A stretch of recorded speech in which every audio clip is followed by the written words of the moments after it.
Alcoba, American kita, Diamond, and no even barrister.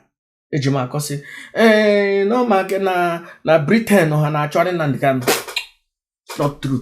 Nwaanyị ekpe ihe zuru ike na adọ ya akpọ ya tai adọ Nnamdi Kanu na trouser akụ Nnamdi Kanu aka n'ubu.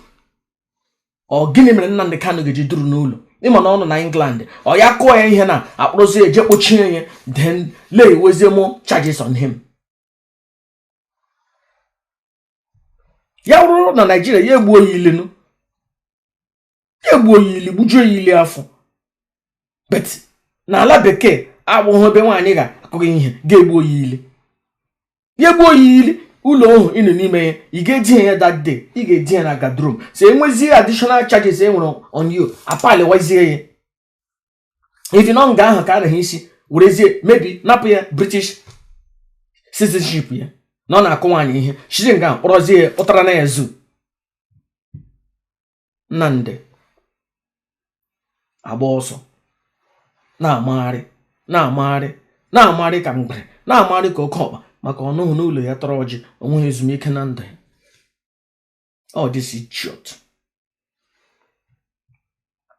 So no need I blame Simon Ekpa, no need I blame Chike Doziem, no need I blame Ojuofo.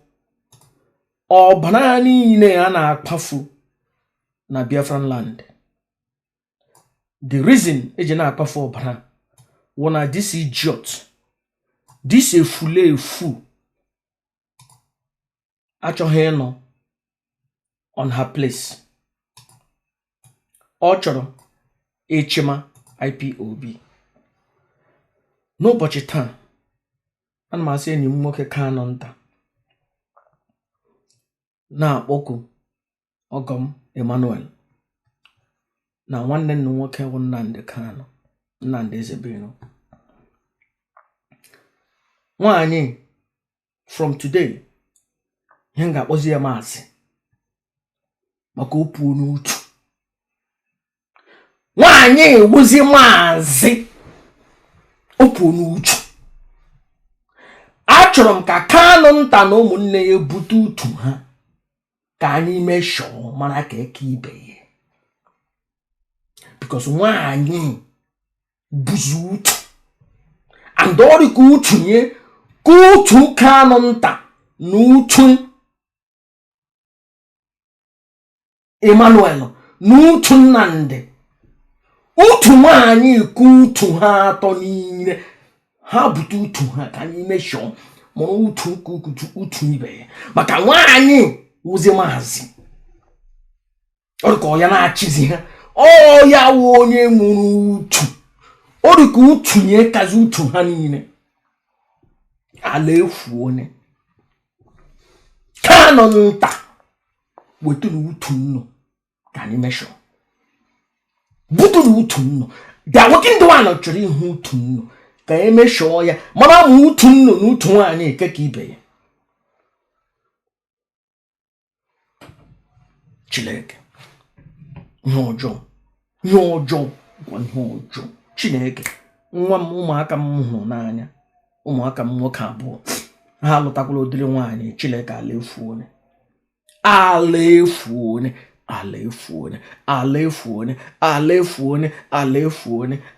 na-agba aghara ala Igbo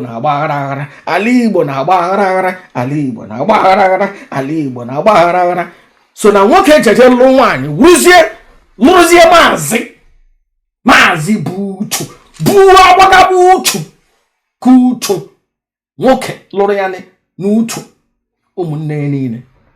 Kanu nta iwe enyi m nwoke 25 years ama m ya brother Nnamdi ọ gị ka mma but I'm sorry to say this, forgive me, ewele iwe but nnu ga-eweta utu nnọ ị ga-ebupụta utu gị na ụmụnne gị atọ ndị nwoke butere utu nnọ ka anyị hụ ka anyị mara ma utu nnọ na utu nwaanyị ekeka ibe.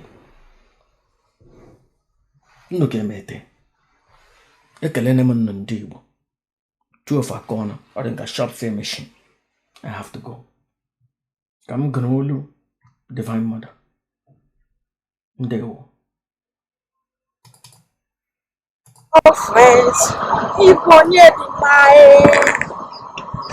onye dị ukwuu onye buru amụma Biafra onye dị mma Igbo onye dị mma Igbo onye dị nsọ onye amụma Yahuwa Master Prophet gọzie anyị gọzie